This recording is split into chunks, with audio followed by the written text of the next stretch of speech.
Hello everyone, I'm Aya NAITO.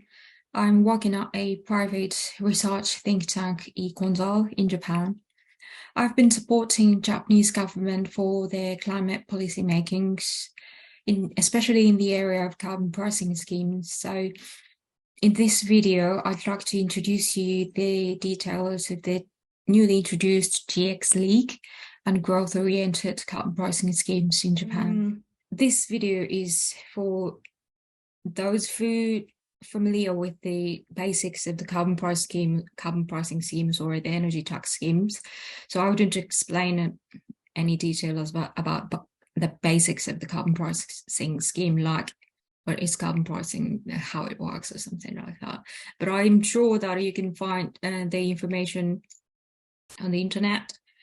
I recommend you to look up carbon pricing leadership coalitions and World Bank website. They have a lot of very good materials in English.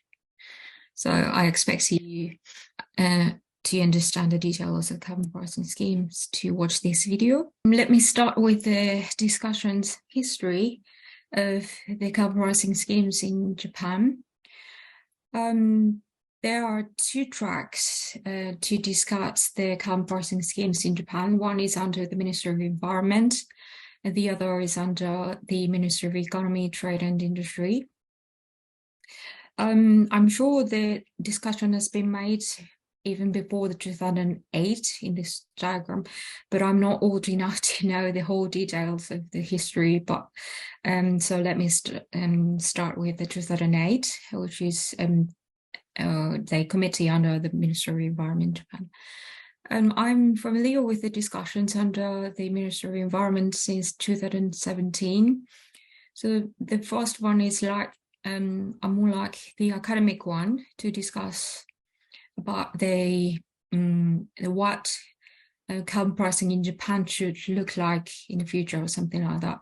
But the committee has upgraded into the July 2018 to include industry sector like power generators and steel production sector or something like that.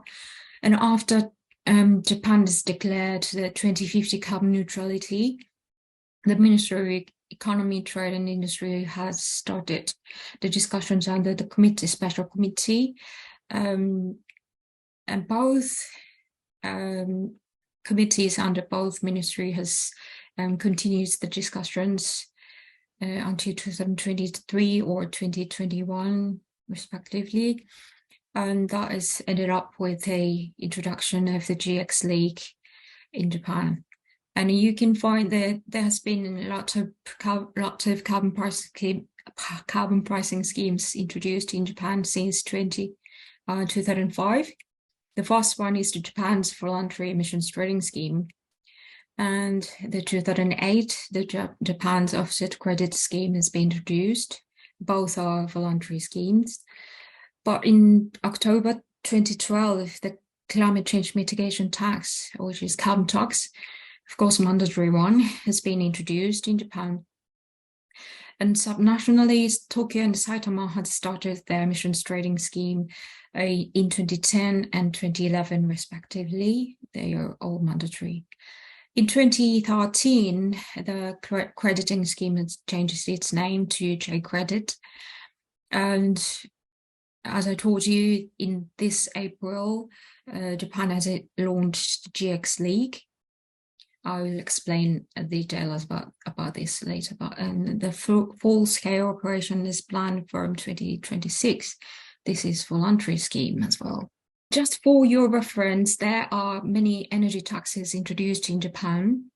There are two, actually the one, but there are additional tax on top of the petroleum coal tax. But there is one tax upstream, which track all the fossil fuels imported or extracted in Japan. The petroleum coal tax is just energy tax, but a climate change mitigation tax is carbon taxes and tax based on CO2 emissions. In midstream and downstream, some other schemes, some taxes like gasoline tax or the diesel tax has been introduced. So what is the GX League? That is a policy to promote domestic green transformation, GX. That is expected to have a role to secure the fundings to support it. The GX League is to promote the implementation of carbon pricing and encourage companies to take actions on emissions reductions.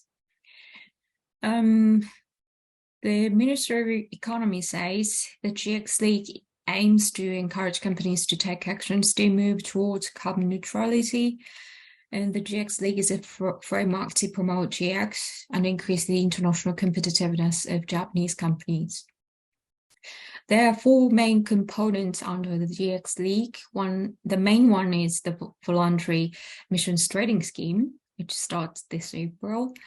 The participating companies have to set their own emissions reduction goal and commit GX investment to reduce emissions, of course. But they also have to disclose such activities to the society so that there should be some kind of good loop to strengthen their commitment and actions to reduce emissions. The other ones are a bit similar.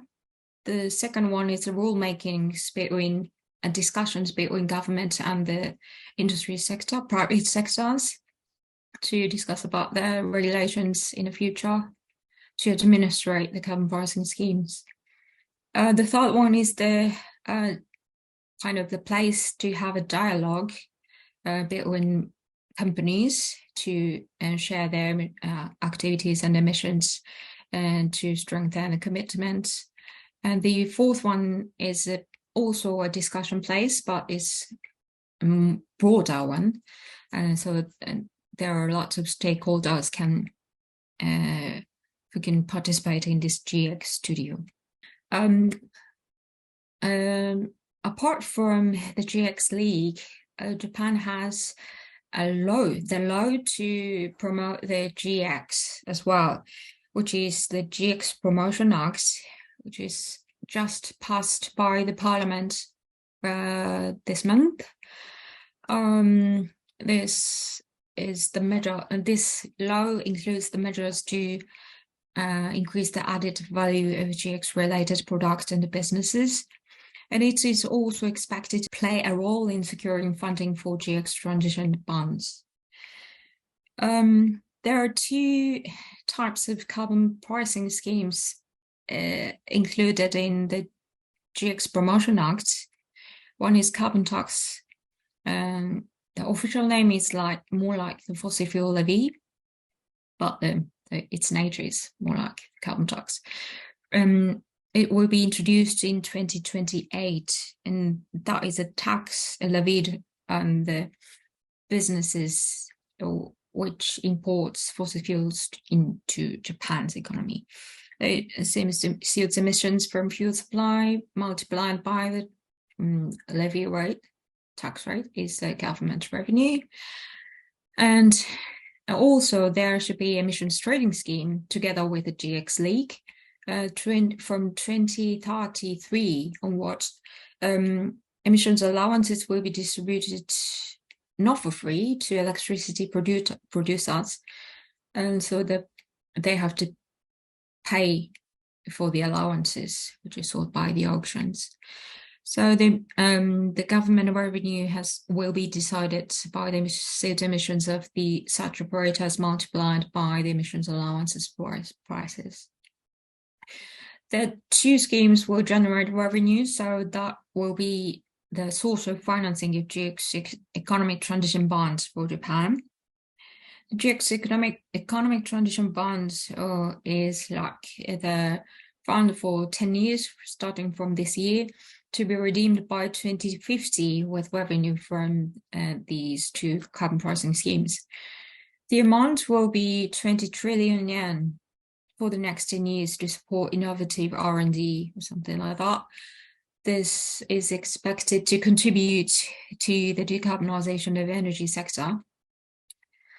Japan is very enthusiastic about the hydrogen and ammonia for power generation, so there some funding will be sourced to such areas. And then structural transformation of industries as well, like promote energy savings and promote switching of raw materials, something like that.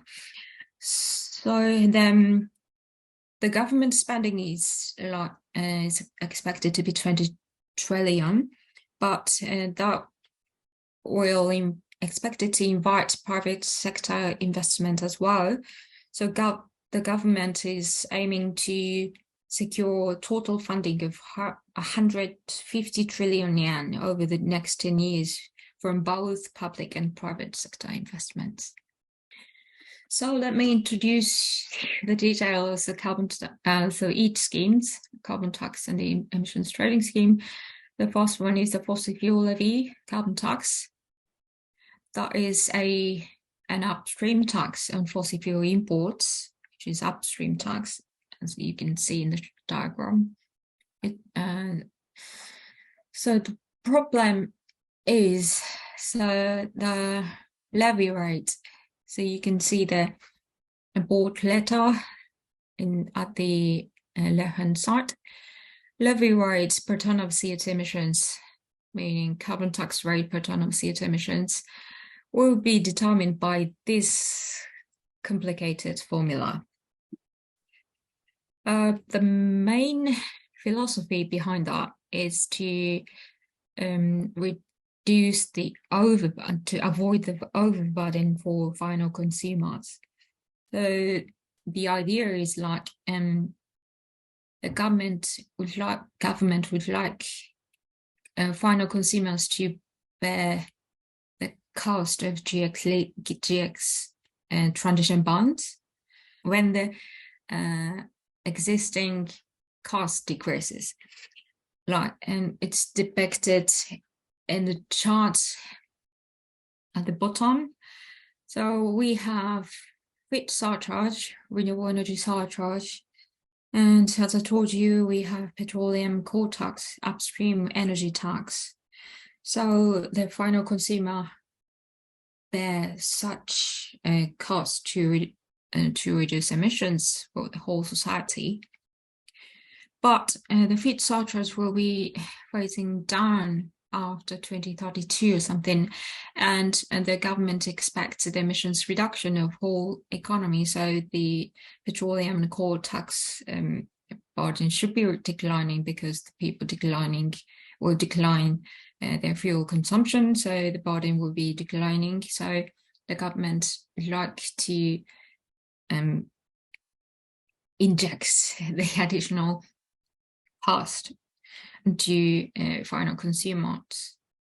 So that to achieve that idea, the government has come up with this formula to calculate the CO2 emissions CO2 carbon tax rate.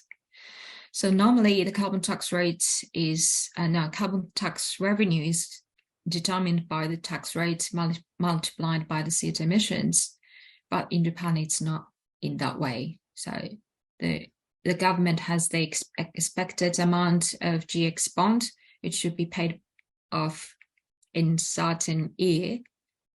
So that can be divided by the CO2 emissions in that year.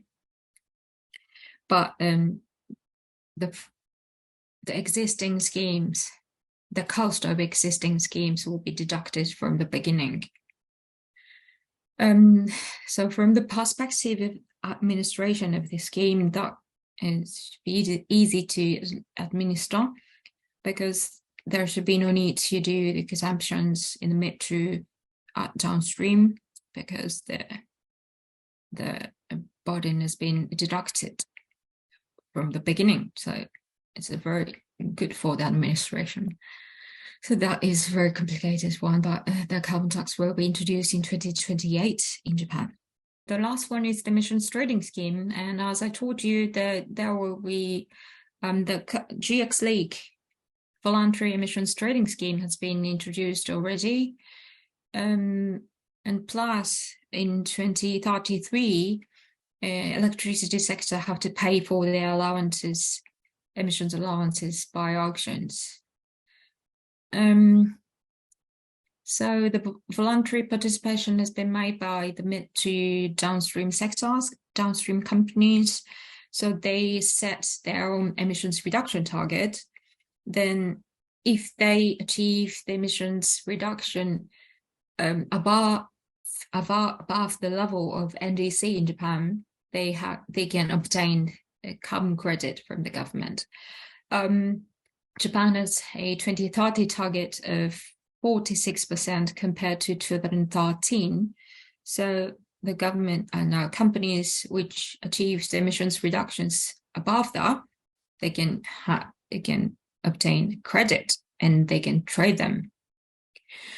The GX Lake is expected to be fully operational in 2026, but I'm not expecting that to be mandatory. Of course, it can be changing in the future, but there any clear mentioning about that kind of whether it would be mandatory or not, something like that. And allowance auctions will require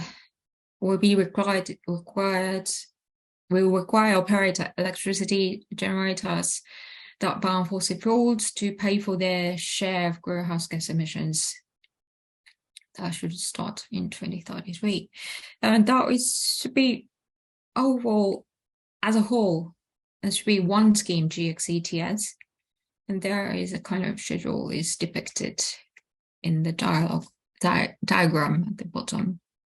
So let me summarize. In Japan, we have petroleum coal tax and climate change mitigation tax, carbon tax, which are levied upstream. And voluntary emissions trading scheme has been launched in April 2023, and that is expected to be fully operational from 2026. And the fossil fuel levy for fuel importers will be introduced in 2028. And a gradual introduction of allowances auction for power sector will be in will come in 2033. So they are voluntary. The emissions trading scheme is voluntary. So emissions trading scheme only requires the achievement of self-set emissions reduction target, and the fossil fuel levy is expected to be very low because the burden is calculated after deducting many existing burden. So that cannot be the very big driver for people to reduce their emissions. But the GX bond can work as a emissions reduction incentive for companies or industry sector.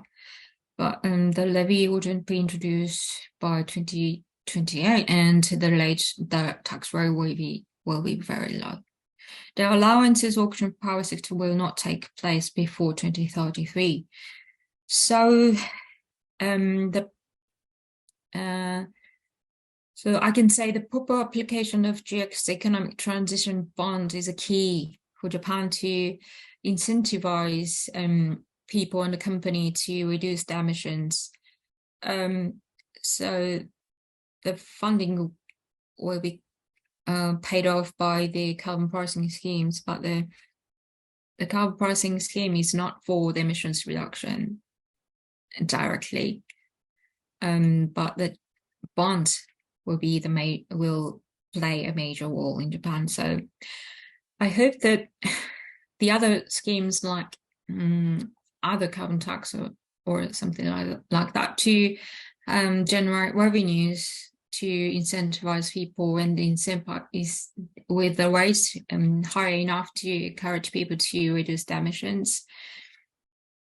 It should be good for government as well. I think they can have a funding for other area except for the industry sector support, and they're supporting the vulnerable sector, low income sectors, something like that, to achieve the just transition.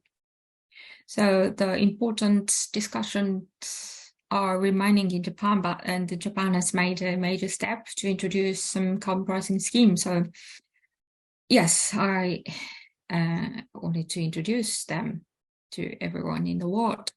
I hope you find this video interesting, and I'm very glad if this can be any of your help. Okay, thank you. Bye-bye.